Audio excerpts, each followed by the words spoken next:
আসসালামু আলাইকুম everyone, ইয়ান্স kitchen আপনাদের স্বাগতম। পুঁই শাক তো আপনারা অনেক কিছু দিয়ে খেয়ে থাকেন, কিন্তু আজকে আমি দেখাবো আপনাদের ঝুরা মাংস দিয়ে কিভাবে পুঁই শাক রান্না করেছি। এবং গরম গরম ভাতে ধোয়ার সাথে পুঁই শাক দিয়ে ঝুরা মাংস খেতে খুবই মজা ছিল। আজ সেই রেসিপিটা আপনাদের দেখাবো। অনেকেই তো মাংস দিয়ে, চিংড়ি মাছ দিয়ে, অনেক কিছু দিয়ে খেয়ে থাকেন, কিন্তু আজকে আমি ঝুরা মাংস দিয়ে করে দেখাবো। চলুন দেখি।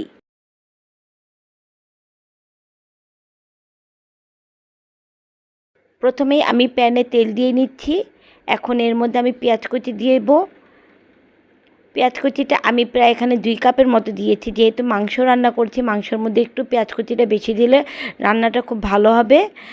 পেঁয়াজটাকে ভালো মতো একটু নেড়ে চেড়ে একটু কালার আসার জন্য অপেক্ষা করতে হবে। পেঁয়াজের কালারটা চলে এসেছে। এখন একে একে আমি এর মধ্যে মশলা দিয়ে দিব।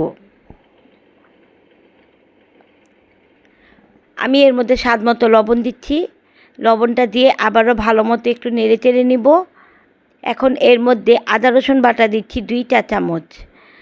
2 চা চামচ আদা রসুন বাটা দেওয়ার পর আবারও একটু মশলাটা কষিয়ে নিয়েছি। এখন এর মধ্যে পানি দিয়ে আবারও কিছুক্ষণ একটু মশলাটা কষিয়ে নিতে হবে। এখন এর মধ্যে হলুদ গুঁড়া, ধনিয়া গুঁড়া, জিরা গুঁড়া এবং মরিচ গুঁড়া দিয়ে দিয়েছি। 2 চা চামচের মতো আমি মরিচ গুঁড়া দিয়েছি এবং 1 চা চামচের মতো হলুদ গুঁড়া দিয়েছি এবং ধনিয়া গুঁড়া 1/2 চা চামচ। এখন মশলাটার মধ্যে আমি পেঁয়াজটাকে ভালো মতো একটু কষিয়ে নিব।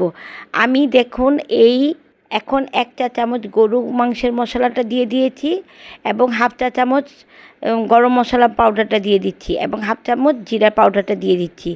এই সব কিছু দিয়ে আবারও একটু পানি দিয়ে কষিয়ে নিতে হবে। কারা কারা আমার মতো এই কনডেন্স মিল্কের কোটা দিয়ে তরকারিতে পানি দেন, কমেন্ট করে জানাবেন প্লিজ। এখন এই মশলাটাকে ভালো মতো একটু কষিয়ে নিতে হবে।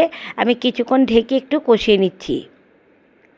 কষানোটা হয়ে গিয়েছে। এখন এর মধ্যে আমি ঝুরা মাংস কিছুটা দিয়ে দিচ্ছি। এটা আমার কোরবানির রাখা ঝুরা মাংস ছিল। আমি ছিঁড়ে ছিঁড়ে এভাবে দিয়েছি। অবশ্যই ছিঁড়ে ছিঁড়ে দিবেন।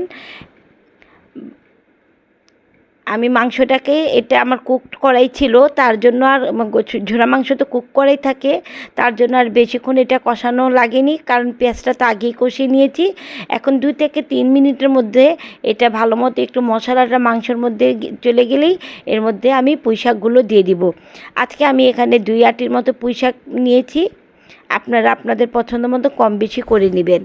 আর এই রান্নাটা কিন্তু আপনারা ঝোড়া মাংসের পরিবর্তে যে কোনো চিংড়ি মাছ, তারপর গরুর মাংস, যে কোনো কিছু দিয়েই খাওয়া যায়।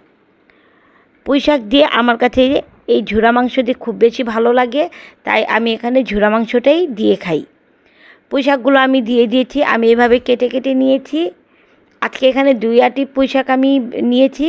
কিছুক্ষণ আমি এভাবে রেখে দিব, কারণ শাকগুলো নাড়ানো সম্ভব হচ্ছিল না। তাই আমি 2-1 মিনিট এভাবে রাখলেই পানিটা টেনে নিবে। এই যে দেখুন কি সুন্দর পানিটা টেনে শাকটা অর্ধেক হয়ে গিয়েছে। এখন এই শাকটাকে আমি মশলার সাথে ভালো মতো একেবারে কষানো করে নিব।